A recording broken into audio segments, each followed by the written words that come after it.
Hi అండి, welcome to our channel. నేను ఇప్పుడు చదివి వినిపించబోయే కథ సంఘర్షణ పార్ట్ 1లో ఏం జరిగిందో ఒకసారి చూద్దాం. వైదేహి రావడంతో ప్రభ రమ్యని ఎప్పటిలా కాకుండా ఆంటీ ముందు తనకి అనుమానం రాకుండా ప్రవర్తించమని కోరుతుంది. సరే అని ఒప్పుకుంటుంది రమ్య. కానీ తన ప్రవర్తనలో మార్పుని వైదేహి పసిగట్టి మీ ఇద్దరి మధ్య బాంధవ్యం దెబ్బతిన్నట్టు అనిపిస్తుంది, ఏం జరిగింది అని ప్రభని అడుగుతుంది. ప్రభ కళ్ళల్లో నీళ్లు ఊరుతాయి. తర్వాయి భాగంలోనికి వెళ్దాం. రమ్యకి దాని జన్మకారకుడైన తండ్రి ఎవరో తెలిసిపోయింది. ఏమిటి? వైదేహి స్వరంలో షాక్. అవును. ఎలా? నా డైరీ దానికి అంటపడింది. వైదేహి అవాక్కైంది. తాము కామేశ్వరరావు పిల్లలనే నిజం తెలుసుకుంది. అంతేనా? మన మధ్య ఉన్న బాంధవ్యం కూడా తెలిసిపోయిందా? లేదు, దాని దృష్టిలో నేను కామేశ్వరరావుతో తప్పు చేసిన పతితని. ఆ నిజం తెలిసాక అది నన్ను అమ్మ అని పిలవడం మానేసింది. తండ్రిని అంకుల్ అని పిలుస్తుంది. వైదేహికి దుఃఖం ముంచుకొచ్చింది. ఎంత పని జరిగింది ప్రభా! ఏ తప్పు చేయను నువ్వు తలదించుకుని ఎవరో చేసిన పాపాన్ని మోస్తూ ఎంత మానసిక క్షోభను అనుభవిస్తున్నావో. ప్రభకి కూడా దుఃఖం వచ్చింది. కొద్దిసేపటి తర్వాత ఒక నిశ్చయానికి వచ్చినట్టు అంది వైదేహి. నేను రమ్యకి నిజం చెప్పేస్తాను. చివ్వున తల ఎత్తింది ప్రభ. అందువల్ల ప్రయోజనం ఏమిటి? నీ మీద పడిన నింద తొలగిపోతుంది. రమ్య తన తప్పు తెలుసుకుని మళ్ళీ నీకు చేరువవుతుంది. వద్దు, తన జన్మ ఎంత హేయమైనదో అని కుమిలిపోతున్న రమ్య ఆ నిజం తెలిసి మరింత కృంగిపోతుంది. కాదు, నువ్వెంత త్యాగం చేశావో తెలిసి నీ పట్ల కృతజ్ఞత ఏర్పడుతుంది. అందులో నుంచి ప్రేమ కూడా కలుగుతుంది. వద్దు వైదేహి, రమ్య మరీ పసిపిల్ల కాదు. మంచికి చెడుకి మధ్య అంతరాలు దానికి తెలుసు. ఆ నిజం బయటపడితే అది ఇంటి నుంచి నా నుంచి శాశ్వతంగా దూరమైపోతుంది. ప్రేమతో రమ్యలో మార్పు తేగలననే నమ్మకం నాకు ఉంది. క్షణం ఆగి అంది. అంతవరకు ఓపికగా నిరీక్షిస్తాను. నీ సంగతి ఏమిటి చెప్పు? నీ సంసారం ఎలా ఉంది? మీ ఆయన ఎలా ఉన్నారు? బాగానే ఉండి ఉంటారు అంది వైదేహి. అదేమిటి మీరిద్దరూ ఎలా అడగాలో తెలియక ఆగిపోయింది ప్రభ. సుధాకర్ జైల్లో ఉన్నాడు ఉలికిపాటుగా అడిగింది ప్రభ. అదేం? నేను అరెస్ట్ చేయించాను. మా నాన్నగారు తన ఆస్తిని ఒక్కగానొక్క వారసురాలనైనా నాకు చెందేలా విల్లు రాశారు. అది తెలిసి అతను పిచ్చెత్తిపోయాడు. నిజానికి మా నాన్నగారు ఆస్తిలో సింహభాగం అతనికే దారాదత్తం చేయాలనుకున్నారు. ఆయన దృష్టిలో సుధాకర్ లాంటి యోగ్యుడు, మంచివాడు ఈ ప్రపంచంలోనే ఉండడు. అతను ఆయన్ని అంతగా నమ్మించాడు. నేను ఆయన విల్లు రాయబోయే సమయానికి వాడెంత నీచుడో బయట పెట్టాను.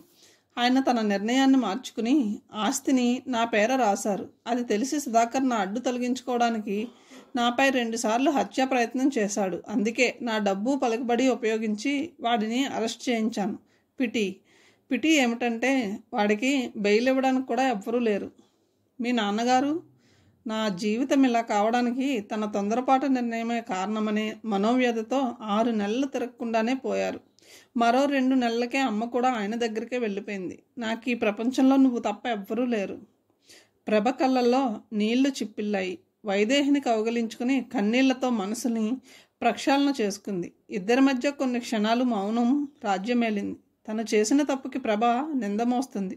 దీనికి పరిష్కారం ఏమిటని వైదేహి జీవితం ఎందుకు ఇలా అయిందని ప్రభ ఆలోచిస్తున్నారు. ఆ ఇద్దరికి గతం గుర్తుకొస్తుంది. నన్ను క్షమించు ప్రభా. తొలి రాత్రి నారాయణరావు ఆమెతో మాట్లాడిన మొదటి మాట అది. దేనికి? విస్మయంగా అడిగింది ఆమె.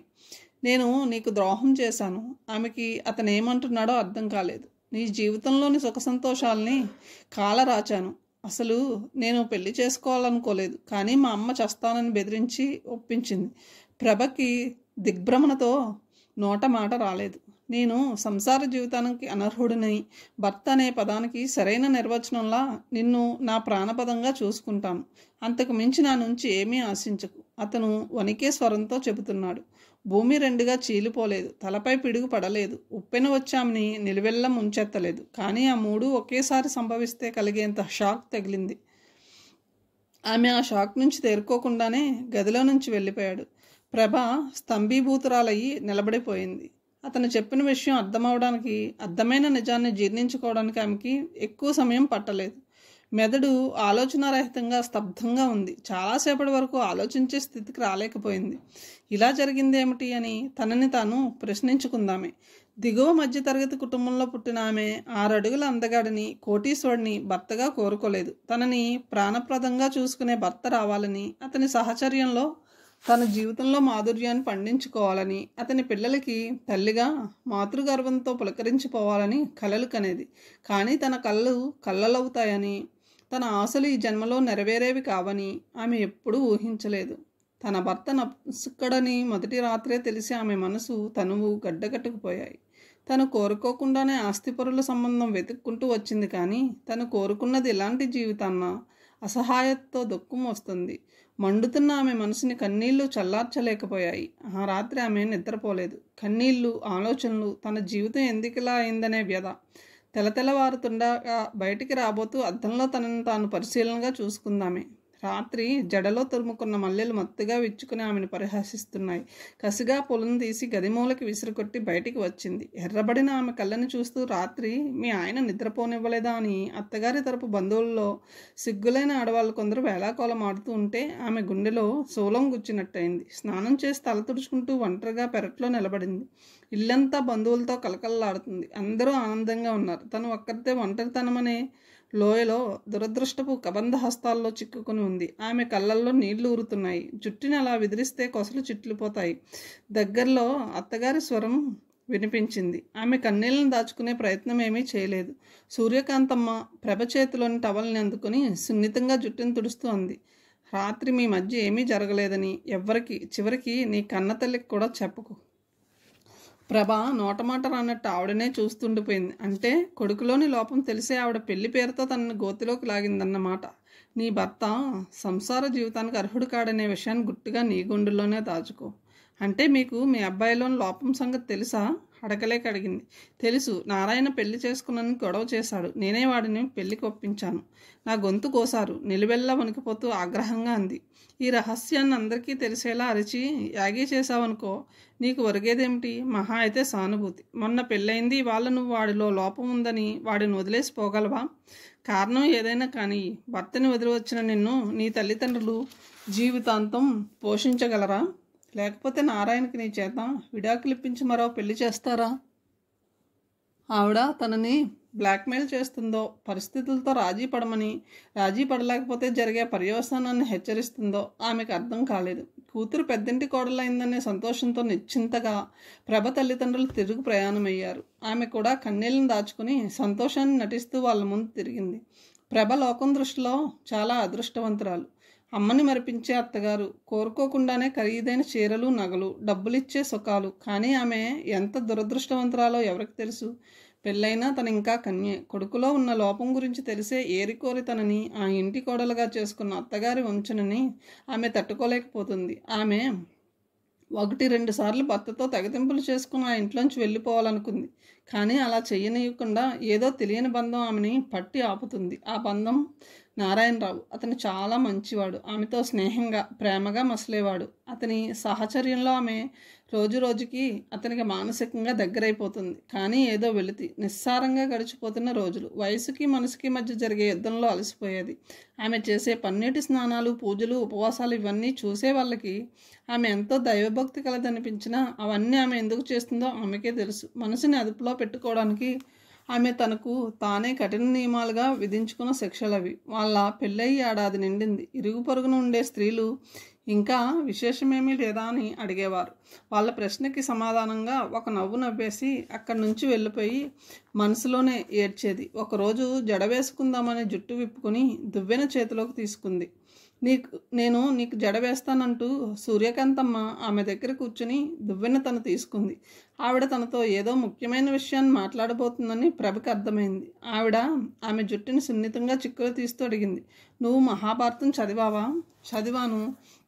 ఉన్నట్టుండి ఆవిడ మహాభారతం ప్రస్తావన ఎందుకు తెచ్చిందో తెలియకపోయినా అంది ప్రభ. కురు వంశాభివృద్ధి ఎవరి వల్ల జరిగింది? వ్యాసుని వల్ల. అవునా? విచిత్ర వీరుడు చనిపోయాక అతని తల్లి సత్యవతి అతని భార్యలైన అంబిక, అంబాలికలకు వ్యాసుని వలన సంతానవంతులు కమ్మని అడుగుతుంది. అంటే భర్త వల్ల పిల్లలు పుట్టకపోతే మరొక పురుషుని వల్లనైనా ఆ స్త్రీ సంతానవతి కావచ్చని కదా. ప్రభకి ఆవిడ ఏం చెప్పబోతుందో అర్థమైంది. శరీరంలోని రక్తమంతా మొహంలోకి పొంగిరాగా చప్పున లేచి నిలబడింది. ఆపద్ధర్మంగా వంశాభివృద్ధి కోసం తప్పు లేదు, బాగా ఆలోచించుకో, తొందరేమీ లేదు, ఆలోచించేదేమీ లేదు, నేను అలాంటి సిగ్గుమాల పని చెయ్యను, నిలువెల్ల కంపిస్తూ మెల్లిగా అయినా స్థిరంగా చెప్పింది ప్రభ. లోకం నిన్ను గొడ్డుమోత అంటుంది, అననివ్వండి, పర్వాలేదు. ఎవరికో శీలాన్ని అర్పించి అతని బిడ్డని భూమి మీదకు తెచ్చి నా భర్త బిడ్డగా ఈ లోకాన్ని నమ్మించలేను. అయినా మీరు ఇలాంటి తప్పుడు సలహా ఇస్తారనుకోదలుచుకోలేదు అత్తయ్య. సాటి ఆడదాన్ని, మీ ఇంటి కోడల్ని ఇలాంటి నీతిబాహ్యమైన పనికి ప్రోత్సహిస్తున్నారా? తన ఏహ్యతని, తిరస్కారాన్ని స్వరంలో ప్రస్ఫుటింపచేస్తూ అంది. నిజమేనమ్మా, నేను ఆడదాన్ని, సాటి ఆడదాన్ని. నా కోడల్ని ఇలాంటి తప్పు చేయమని ప్రోత్సహించకూడదు, నాకు తెలుసు. కానీ నా వంశం నా కొడుకుతోనే అంతరించిపోతుందంటే భరించలేకపోతున్నాను అని ఆవిడ ఎడవసాగింది. ప్రభకి ఆవిడని చూస్తే ఒక్క క్షణం జాలేసింది. కానీ జాలిపడి ఆవిడ కోరిక ప్రకారం పరపురుషుడితో పక్క పంచుకోవాలనే ఊహకే ఆమె మనశ్శరీరాలు జుగుప్సతో జలధరిస్తున్నాయి. ఆమె మౌనంగా లోపలికి వెళ్ళిపోయింది. 3 రోజుల తర్వాత ఆవిడ మళ్ళీ అడిగింది, ఏం ఆలోచించుకున్నావు? నా నిర్ణయాన్ని ఆ రోజే చెప్పాను కదా అత్తయ్య, ఇంకా ఆలోచించేదేమీ లేదు. ఆవిడ మొహం కల తప్పింది, నిరాశగా నిట్టూర్చంది. నా కుటుంబానికి ఎవరి శాపమో తగిలింది. ఈ తరంతో మా వంశం ఆఖరైపోతుంది. 25 ఎకరాల మాగాని ఈ ఇల్లు, డబ్బు, బంగారం అన్నీ ఎవరు అనుభవిస్తారు? ఏ ధర్మ సంస్థలకో రాసేయండి, ఎవరినైనా పెంచుకుంటాం అంది ప్రభ. పెంచుకున్న వాళ్ళు మన పిల్లలు అవుతారటే. నీకు తల్లినవ్వాలని లేదు, ఉంది, కానీ అడ్డదారులు తొక్కి మాత్రం కాదు. నువ్వు ప్రతిరోజు పూజించే దేవుడు నీ భక్తికి మెచ్చి ప్రత్యక్షమై పాయసాన్ని ఇవ్వడానికి త్రేతాయుగం కాదు. నేను పూజ చేస్తున్నది భగవంతుడు నా భర్త ప్రమేయం లేకుండానే నాకు సంతానాన్ని ప్రసాదిస్తాడని కాదు, మనశ్శాంతి కోసం. ఇంచుక వ్యంగ్యంగా అంది. ఆలోచించు ప్రభా, ఈ విషయం మన నలుగురి మధ్యనే ఉండిపోతుంది. పైగా కామేశ్వరరావు నీకు తెలియని వాడేమీ కాదు, మన ఇంటి పేరు గలవాడు, మన గోత్రికుడు, మన వంశం అతని వలన నిలబడాలని నా ఆశ. కామేశ్వరరావా? ఆమెకు నోటమాట రాలేదు. అతను అత్తగారి మరిది కొడుకు. తమ పెళ్లికి ముందే అతని పెళ్ళయింది. అతని భార్య సీత గర్భవతి కూడా. మీరు అతని దగ్గర ఈ విషయాన్ని ప్రస్తావించారా? సిగ్గుతో కుసించుకుపోతూ అడిగింది. అడిగాను అంది సూర్యకాంతమ్మ. చీచి. ప్రభకి అసహ్యంతో ఒళ్ళు జలధరిస్తుంది. ఆమె తన భర్తతో సంసార జీవితంలో ఆనందాన్ని పొంది ఉండకపోవచ్చు, కానీ మరిది వరుసైన కామేశ్వరరావుతో పక్క పంచుకోమని స్వయంగా అత్తగారే చెబుతుంటే ఆమెకి జుగుప్సగాను కంపరంగాను ఉంది. ఒక్క ఉదుటిన అక్కడి నుంచి లేచి వచ్చేసింది. నారాయణరావు షాపుకి వెళ్ళాడు. సూర్యకాంతమ్మ గుడికి వెళ్ళింది. ఇంట్లో ప్రభ ఒక్కతే ఉంది. ప్రభా అని పిలుపు వినిపించింది. వెనుతిరిగి చూస్తే కామేశ్వరరావు. ఆమె వేగంగా కొట్టుకునే గుండెతో చేస్తున్న పనిని వదిలి లేచి నిలబడింది. సూర్యకాంతమ్మ తన దగ్గర ప్రస్తావన తెచ్చాక అతన్ని మొదటిసారిగా అంత దగ్గరగా చూస్తుంటే ఆమె ఒళ్ళే కాదు, మనసు కూడా ముడుచుకుపోసాగింది. తనని గతంలో వదిన అని పిలిచే అతను ఉన్నట్టుండి ప్రభా అని ఎందుకు పిలుస్తున్నాడో అర్థమైన ఆమె ఒళ్ళు జుగుప్సతో వణుకుతోంది. నీతో కొంచెం మాట్లాడాలి. అతను అక్కడున్న కుర్చీలో కూర్చున్నాడు. ఏం మాట్లాడాలి? మీ అన్నయ్య ఇంట్లో లేరు. నువ్వేం మాట్లాడాలనుకున్నా ఆయనతో మాట్లాడు. గంభీరంగా చూస్తోంది ఆమె. నేను నిన్ను ప్రేమిస్తున్న విషయం అతనితో మాట్లాడితే బాగుంటుందా? తదేకంగా ఆమెనే చూస్తూ అన్నాడు. ప్రేమ? కంపరంగా చూస్తోంది. అవును, నేను నిన్ను గాఢంగా ప్రేమిస్తున్నాను. ఆ ప్రేమ ఇప్పుడు పుట్టినది కాదు. అన్నయ్య కంటే ముందు నాకు నీ సంబంధం తెచ్చారు పేరు శాస్త్రి గారు. కానీ మా అమ్మ మీరు లేని వాళ్ళని కట్న కానుకలు ఇచ్చుకోలేరని మీ సంబంధానికి ఒప్పుకోలేదు. నీ ఫోటో చూడగానే చేసుకుంటే నిన్నే పెళ్లి చేసుకోవాలనుకున్నాను, కానీ నాకు మా అమ్మ అంటే భయం. అందువల్ల నీ పట్ల నా ప్రేమను వ్యక్తం చేయలేకపోయాను. నువ్వు మా పెద్దమ్మ కోడలుగా మా ఇంట్లో అడుగుపెట్టాక నా హృదయాంతరాల్లో నీపై ఉన్న ప్రేమ రెట్టింపైంది. మా అమ్మను ఎదిరించి నేను నిన్ను ఎందుకు పెళ్లి చేసుకోలేకపోయానా అనిపించింది. నేను నిన్ను పెళ్లి చేసుకుని ఉంటే నీ అందం యవ్వనం అడవి కాచిన వెన్నెల్లా మిగిలిపోయేవి కావు. నీకు పెళ్ళయింది, నాకు పెళ్ళయింది. ఇలా మాట్లాడడానికి నీకు సిగ్గుగా లేదు? చిత్కరిస్తూ అంది. లేదు, ప్రేమ గుడ్డదే కాదు, సిగ్గులేనిది కూడా. దయవంచి బయటికి వెళ్ళిపో, మరో మాట మాట్లాడుకు ఆగ్రహంగా అరిచింది. కామేశ్వరరావు వెళ్ళిపోయాడు. ప్రభ వీధి తలుపు మూసేసింది. ఆమె మనసు కుతకుతలాడిపోతుంది. అత్తగారిపై అసహ్యం, తిరస్కారం, నీతి నియమాలు, వావి వరుసలు మర్చిపోయి ఆవిడ కామేశ్వరరావుకి తనపై లేనిపోని ఆశలను కల్పించినందుకు అత్తగారిపై ఒళ్ళు తెలియని కోపం వస్తుంది. అయితే ఆమె బయటపడి అల్లరి చేయలేదు. మరోసారి కామేశ్వరరావు తన జోలికి వస్తే అతనికి ఎలా బుద్ధి చెప్పాలో ఆమెకు తెలుసు. ఆమె ఊహించినట్టే 2 రోజుల తర్వాత ఇంట్లో ఎవ్వరూ లేని సమయంలో కామేశ్వరరావు మళ్ళీ వచ్చాడు. ప్రభ కూర్చోమనలేదు. అయినా అతను కుర్చీ లాక్కొని గరానాగా కూర్చున్నాడు. వెళ్ళిపో, మీ అన్నయ్య లేని సమయంలో నువ్వెప్పుడూ రావద్దు అంది ప్రభ. నువ్వు నా ప్రేమని అంగీకరించే వరకు మళ్ళీ మళ్ళీ వస్తూనే ఉంటాను అన్నాడు ఆమెను తినేసేలా చూస్తూ.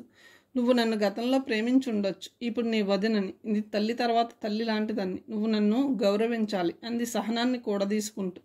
గతంలోనే కాదు, ఇప్పుడు నేను నిన్ను ప్రేమిస్తున్నాను, ఎప్పటికీ ప్రేమిస్తూనే ఉంటాను, ఎప్పటికీ. నీతో ఒక్కసారన్నా. మూర్ఖుడా, కామంతో నీ కళ్ళు పొరలు కమ్మి ఉన్నాయి. ముందు నువ్వులే. ఓకే, లేచాను. బెడ్రూమ్లోకి వెళ్దామా? కన్నుగిట్టి నవ్వాడు.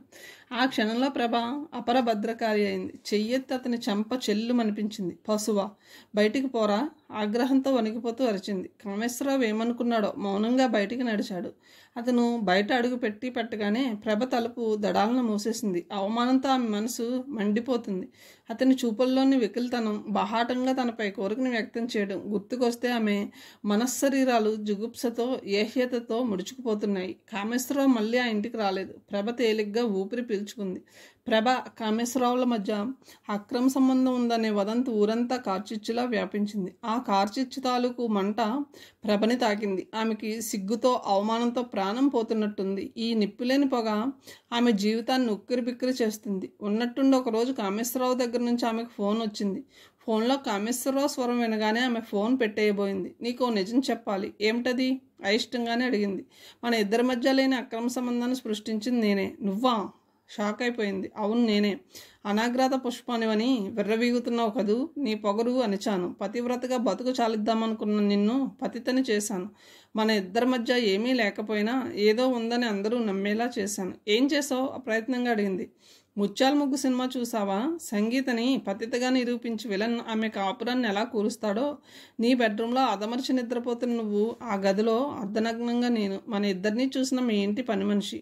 అది చాలదు, నన్ను చెంపదెబ్బ కొట్టావు నువ్వు. నేను నీ బతుకుపై కొట్టాను. అతను నవ్వుతున్నాడు. ప్రభ వెన్నుముక్కలో మంచుగడ్డలు పెట్టినట్టు వణికిపోతుంది. అసహాయతతో ఆమెకి దుఃఖం వస్తుంది.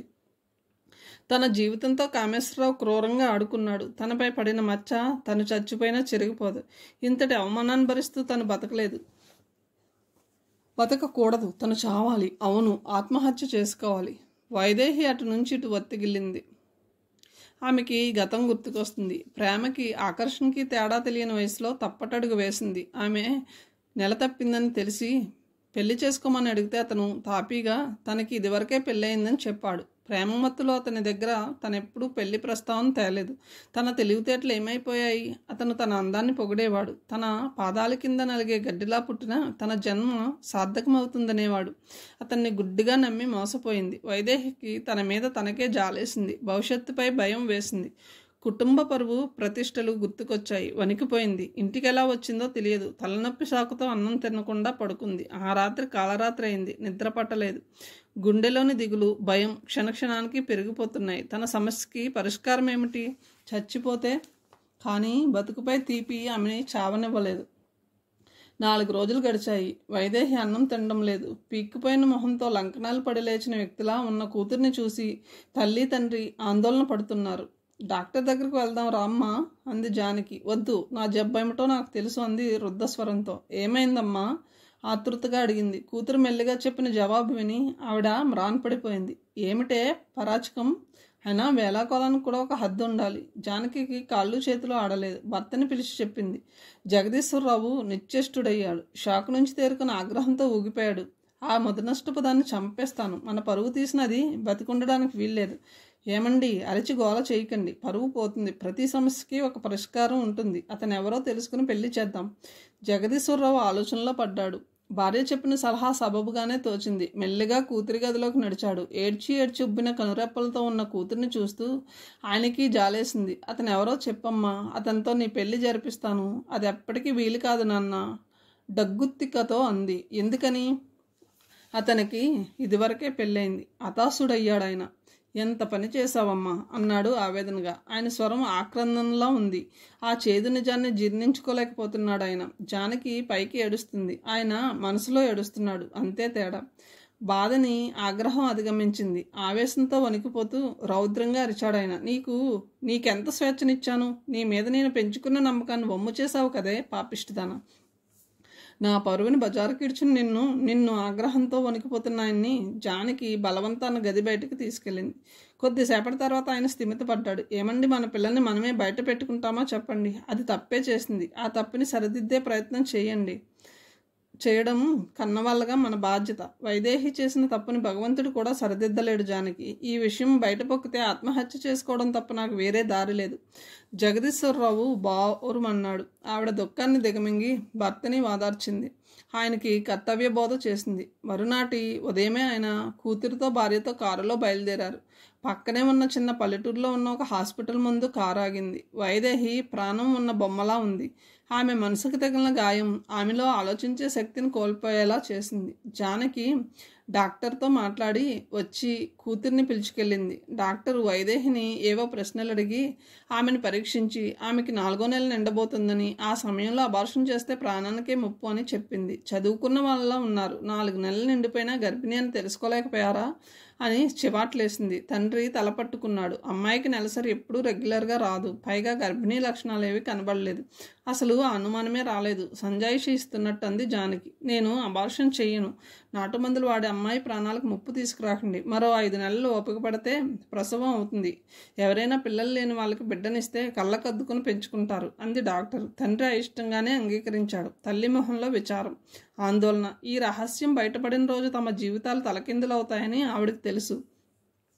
పెద్దింటి అమ్మాయి తప్పు చేసింది. ఆ తప్పుని కడుక్కోవడానికి తన దగ్గరకు వచ్చింది. కానీ అందుకు సమయం దాటిపోయింది. డాక్టర్ మనసు కరిగిపోయింది. నా ఫ్రెండ్ డాక్టర్ ఇందిర తిరుపతిలో ఉంది. మీ అమ్మాయికి ప్రసవం అక్కడ చేస్తే 3వ కంటికి ఈ విషయం తెలియకుండా మేనేజ్ చేయవచ్చు అందావిడ డాక్టర్ ఇందిర అడ్రస్ ఇస్తూ. ప్రవాహంలో కొట్టుకుపోతున్న వాడికి గడ్డిపోచ్చ దొరికినట్టయింది. దిక్కుతోచిన స్థితిలో సమ్మతించాడు ఆయన.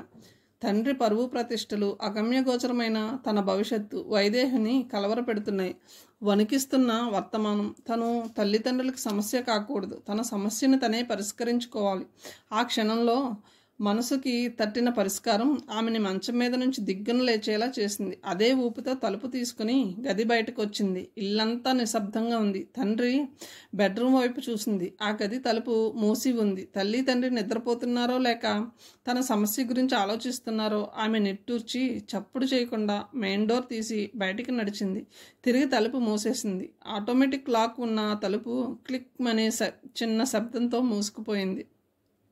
వైదేహి రోడ్డు మీదకి వచ్చింది. చీకటి, ఒంటరితనం ఆమెను భయపెట్టడం లేదు. అన్నిటికీ తెగించిన దానిలా ఉందామె. ఆమె నడకలో తడబాటు లేదు. గుండె నిండా ధైర్యం.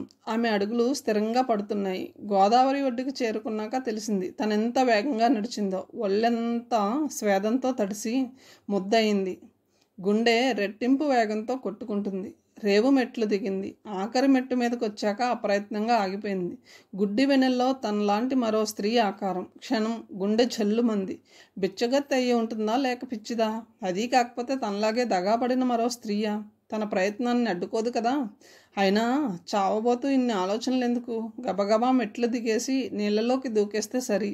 అయినా ఒడ్డునంత లోతు ఉండదు. కొంత దూరం వరకు నడుములోతే ఉంటుంది. ప్రవాహం తను నది మధ్యకు వెళ్లేలోగా ఆమె తనను రక్షిస్తే ఇలా ఒడ్డున నిలబడి ఆలోచిస్తుందేమిటి? ముందుకి నడవాలి. వైదేహి చావు ధైర్యంతో ముందుకు నడిచింది. నీళ్ళలోకి దిగింది. మోకాళ్ళ దిగువకు నీళ్ళొచ్చాయి. ఆమె నడుస్తుంటే నీళ్లు చిత్రమైన శబ్దం చేస్తున్నాయి. ఆత్మహత్య చేసుకోవాలని దిగుతున్నావా?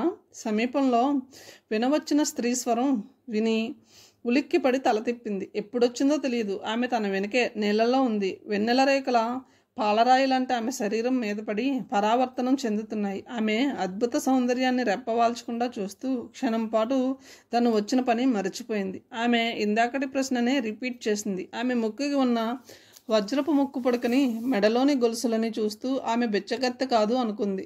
ఆమె మాటలోని స్పష్టతను బట్టి ఆమె మానసిక ఆరోగ్యం సరిగ్గానే ఉందని నిర్ధారించుకుంది. అవును, చావాలనే వచ్చాను. మీరెవరు? ఇక్కడికి ఎందుకు వచ్చారని నేను అడగను. కానీ దయవుంచి నా ప్రయత్నానికి అడ్డు రాకండి ప్లీజ్, చేతులు జోడిస్తూ అంది. నేను నీలాగే ఆత్మహత్య చేసుకోవాలని ఇక్కడికి వచ్చాను. కానీ ఎందుకో ఒక్క క్షణం ఆలోచించాను. ఆ ఒక్క క్షణంలోనే అనిపించింది నేనెందుకు చావాలి అని.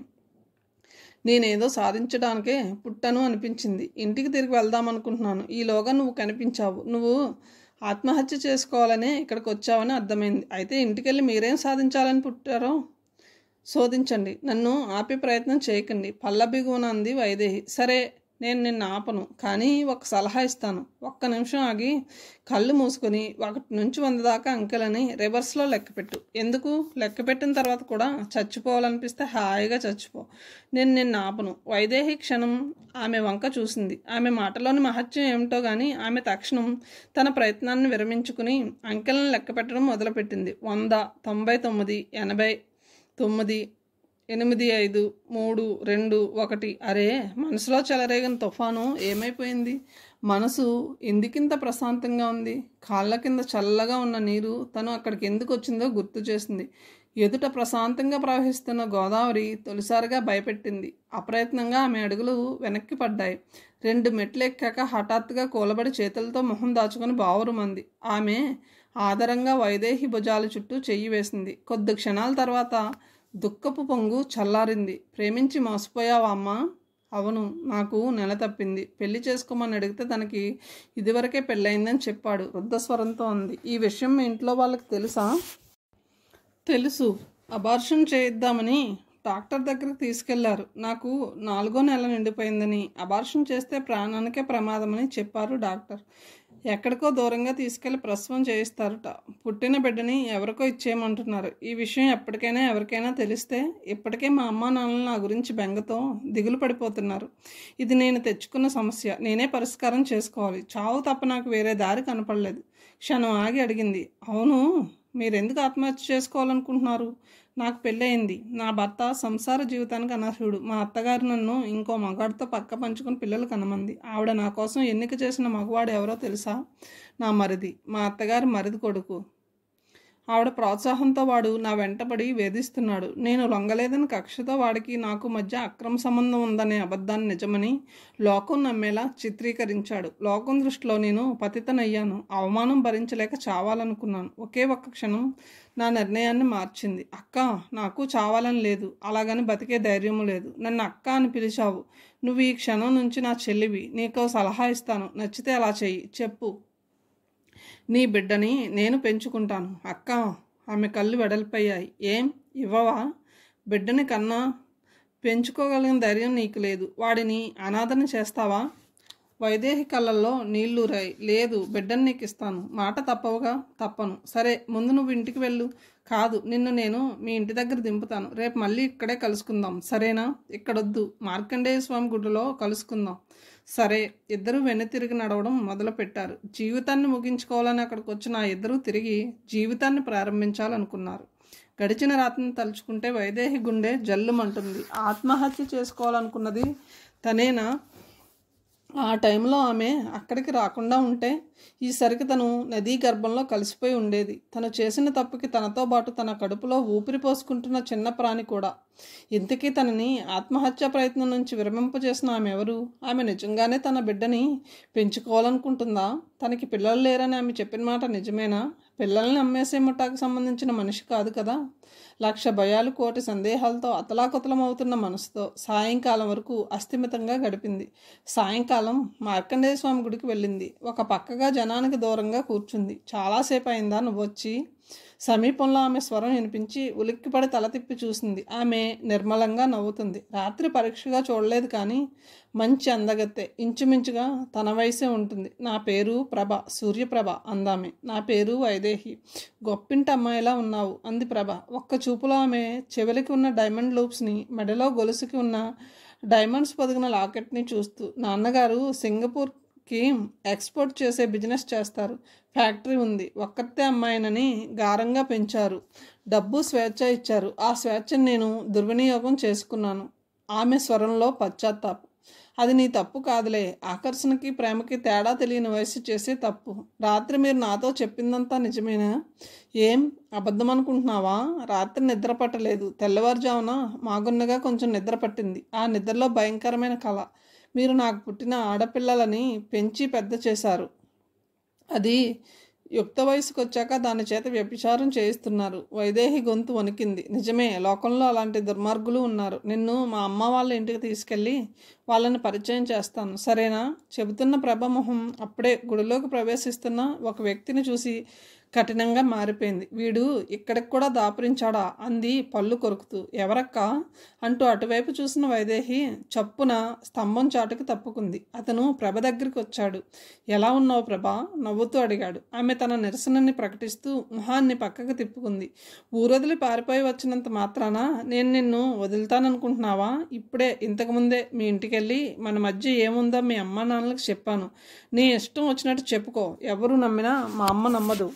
ఇంటికి వెళ్ళు. మీ అమ్మ చీపురు కట్టతో స్వాగతం ఇస్తుంది. నువ్వు నాతో తప్పు చేశావని ఊరంతా చెవులు కొరుక్కుంటున్నారు. అది చాలదు, పతివ్రత వేషాలు వేస్తే మాత్రం నీపై పడిన మచ్చ చెదిరిపోతుందా? కామేశ్వరరావు నవ్వులో విషనాగు బొస్సలు. ఛీ, ఎంతగా తెగించావు! నువ్వు నా చెంపపై కొట్టావు, నేను నీ జీవితంపై కొట్టాను. ఎలా ఉంది నా ట్రీట్మెంట్? అతను వంకరగా నవ్వి అక్కడి నుంచి వెళ్ళిపోయాడు. ప్రభ కొన్ని క్షణాల వరకు మామూలు మనసు కాలేకపోయింది. తేరుకుని వైదేహి కోసం చుట్టూ చూసింది. స్తంభం చాటు నుంచి బయటకు వచ్చింది వైదేహి. ఆమె మొహంలో క్రోధం. వాడు వెళ్ళిపోయాడా? ఎవరు? తెలియనట్టు అడిగింది ప్రభ. నీపై పగబట్టిన విషనాగు నా జీవితాన్ని కాటువేసింది వాడే. ప్రభ ఊపిరి పీల్చుకోవడం మర్చిపోయింది. అసలు మీ ఇద్దరికి ఎలా పరిచయం? అంతకంటే అతన్ని ఎలా నమ్మేవని అడుగు నెట్టూర్చింది ప్రభ. మా ఇంటికి రా, మా వాళ్ళని పరిచయం చేస్తాను. నీ మనసులోని అపోహ, భయం తొలగిపోతాయి. నాకు నీపై ఇప్పుడు ఎలాంటి అనుమానం లేదు. నిన్ను పూర్తిగా విశ్వసిస్తున్నాను అంది వైదేహి. ప్రభ ఇంటి మెట్లెక్కుతుండగా వరండాలో పచార్లు చేస్తున్న ఆమె తండ్రి రామనాథం ఇంట్లోకి చూస్తూ, అమ్మాయి వచ్చింది, హారతి పళ్ళం పట్రావే. హేళన ఆగ్రహం మిళితమైన ఆయన స్వరం విన్న ఆమెకి కామేశ్వరరావు తమ ఇంటికి వచ్చి వెళ్ళిన సంగతి నిజమే అని రూఢీగా తెలిసింది. నింపాదిగా మెట్లెక్కి లోపలికి వెళ్ళింది. గోడకి జారబడి ఏడుస్తున్న తల్లి మంకిన పూల లాంటి కళ్ళతో ఆమెను చూస్తూ, ఎక్కడెక్కడ ఎవరితో తిరిగి వస్తున్నావే దౌర్భాగ్యురాల అని అరిచింది. కామేశ్వరరావు ఇక్కడికి వచ్చి వెళ్ళాడా? తొనక్కుండా అడిగింది ప్రభ. వచ్చాడు. నువ్వెంత నీతిమాలిన దానివో, సిగ్గెగ్గుల వావి వరుసలు మర్చిపోయి సానిదానికంటే హీనంగా దిగజారిపోయావో చెప్పాడు. నీకు అసలు అలాంటి పాడుబుద్ధి ఎలా పుట్టిందే? పిల్లలు పుట్టకపోతే గొడ్డుమూతలా బతకలేవా? లేకపోతే ఎవరినైనా పెంచుకోలేకపోయావా? నీ మగడు సంసారానికి పనికిరాడని కొడుకుతో సమానమైన మరితో చిచ్చి కామంతో కళ్ళు మూసుకుపోయాయే నీకు? పార్వతమ్మకి కూతుర్ని కిరసనాయలు పోసి తగలబెట్టాలన్నంత ఉద్రేకంగా ఉంది. అతను చెప్పిందంతా అబద్ధం. నేను తప్పు చేయలేదమ్మా. మరుక్షణం ఆమె చెంప చెల్లుమంది. ప్రళయకాల రుద్రంలా మండిపడ్డాడు రామనాథం. తప్పు చేయలేదా? ఎందుకే మమ్మల్ని ఇంకా నమ్మించాలని చూస్తున్నావు? నువ్వు చేసిన తప్పు బయటపడి మీ అత్తగారి ఊరంతా కోడై కూస్తుంటే అక్కడ ఉండడానికి మొహం చెల్లకి ఇక్కడికి వచ్చి మా నెత్తిన కూర్చున్నావు. అంతకంటే ఏ నుయ్యో గొయ్యో చూసుకోలేకపోయావా? పీడ వదిలేది. ఎంత తలవంపులు తెచ్చావే పాపిష్టిదానా. నేను మీ కూతురిని నాన్న, చావనైనా చేస్తాను, కానీ మీకు అప్రతిష్ట తెచ్చే పని ఎప్పుడూ చేయను. రాత్రి చావాలని గోదావరి ఒడ్డుకు వెళ్ళాను. బతుకుపై బతికి ఉండి ఏదో సాధించాలని తపనో నన్ను ఆపింది. లేకపోతే ఈ పాటికి నా శవం కూడా మీకు దొరికేది కాదు. పార్వతమ్మ రామనాథం అపనమ్మకంగా అయిష్టంగా కూతుర్ని చూస్తున్నారు. నా భర్త మగతనం లేనివాడైనా జీవితాంతం అతని భార్యగానే బతకాలనుకున్నాను. కానీ మా అత్తగారు సిగ్గుతో చచ్చిపోతూ జరిగిందంతా చెప్పింది. నిశ్చేష్టులైపోయారు. నేనే నీ గొంతు కోసానమ్మా బావురం అన్నాడు రామనాథం. మీ అక్క పెళ్ళికైనా అప్పు తీర్చలేక ఈ జన్మలో నీ పెళ్లి చేయలేము అని బాధపడుతున్న తరుణంలో పెద్ద సంబంధం వెతుక్కుంటూ వచ్చేసరికి వెనక ముందు ఆలోచించకుండా నీ పెళ్లి చేశాను. నుదుటి రాతని ఎవరు తప్పించగలరు నాన్న? కానీ ఆయన చాలా మంచివారు. నేనంటే ఆయనకి ప్రాణం. ప్రభస్వరం ప్రేమ పారవశ్యంతో వణికింది. కూతురు ఏ సుఖానికి నోచుకోకుండా సన్యాసంలో బతుకుతోందనే వేదన మనసుని మెలితిప్పుతున్నా గుడ్డిలో మెల్ల అన్నట్టు అల్లుడు మంచివాడనే నిజం కాస్త ఊరటనిస్తుంది. ఈ దౌర్భాగ్యుణ్ణి క్షమించు తల్లి. కామేశ్వరరావు మాటలు నా మనసుని విషపూరితం చేశాయి. నిన్ను అనుమానించి అవమానించాను. నిజానికి నిన్ను అనుమానిస్తే నన్ను నేను అవమానించుకున్నట్టే అన్నాడు రామనాథం సిగ్గుపడుతూ. పార్వతమ్మకి కూతురి స్వభావం తెలిసి ఉండి తను ఎలా మాట్లాడిందో గుర్తొచ్చి ఏడుపొచ్చింది. ప్రభా నారాయణరావు పిలుపు విని తండ్రి పూజ కోసం పూలు కోస్తున్న ప్రభ పూల సజ్జను అరుగు మీద పెట్టి గబగబా వీధి గుమ్మంలోకి వచ్చింది. గుమ్మంలో నిలబడి ఉన్న అతన్ని చూడగానే ఆమె గుండె సంతోషంతో వేగంగా కొట్టుకుంది. ఆనందం ఆర్ణవం అవగా సంతోషం అలలాగా లేచి మనసుని ఉక్కిరిబిక్కిరి చేస్తుండగా అంది, రండి, లోపలికి రండి. నువ్వు లేనా ఇంట్లో ఉండలేకపోయాను ప్రభా, మన ఇంటికి రావా? ఆర్తిగా ఉంది అతని స్వరం. ముందు మీరు లోపలికి రండి. నారాయణరావు లోపలికి వచ్చి కూర్చున్నాడు. చిక్కిపోయి నల్లబడిపోయిన అతన్ని చూస్తూ ఆందోళనగా అడిగింది. ఇంత చిక్కిపోయారేం? ఒంట్లో సరిగానే ఉందా? నువ్వింట్లో లేకపోతే నాకేం బాగాలేదు ప్రభా. మీ అమ్మగారు ఉన్నారుగా. నారాయణరావు ఆమె చేతిని తన చేతిలోకి తీసుకుంటూ అన్నాడు. నిన్ను చాలా మిస్ అవుతున్నాను ప్రభా. మన ఇంటికి వచ్చేయి. వస్తాను, కానీ ఇప్పుడు కాదు. మరి ఎప్పుడు వస్తావు? ఇంకో 8 నెలల తర్వాత. అదేమిటి? నేను ఒక పసిబిడ్డను పెంచుకోవాలనుకుంటున్నాను. పాపా బాబా. అతని మొహం వికసించింది. మీకెవరు కావాలి? ఎవరో ఒకరు, ఎవరైనా పర్వాలేదు. ఆరోగ్యంగా పెరిగి మనకి ఆనందాన్ని ఇస్తే చాలు. ఇంతకీ ఎవరి పాప? ఒక ఆమె ప్రేమలో పడి మోసపోయింది. ప్రస్తుతం ఆమె గర్భవతి. నారాయణరావు సానుభూతిగా చూశాడు. పాపం అన్నాడు. మీకేమీ అభ్యంతరం లేదుగా? లేదు, సంతోషంగా ఉంది. ప్రభా అతని మొహంలోకి రెప్పవాల్చకుండా చూస్తుంది. ఆ మొహంలో పితృగర్వం. నేను కామేశ్వరరావుతో తప్పు చేశానని మీరు నమ్ముతున్నారా? నువ్వు తప్పు చేయవు ప్రభా. నువ్వు మంచిదానివి. ప్రభకి కన్నీళ్ళు వచ్చాయి. అవి దుఃఖాశ్రువులు కాదు, ఆనంద బాష్పాలు. కృతజ్ఞురాల్ని. కానీ ఒక్క విషయం, మీ అమ్మగారికి నేను ఎవరి బిడ్డనో పెంచబోతున్న విషయం ఇప్పుడే కాదు, ఎప్పటికీ తెలియనివ్వకండి. మరో మాట, ఆవిడని ఇక్కడికి రానివ్వద్దు.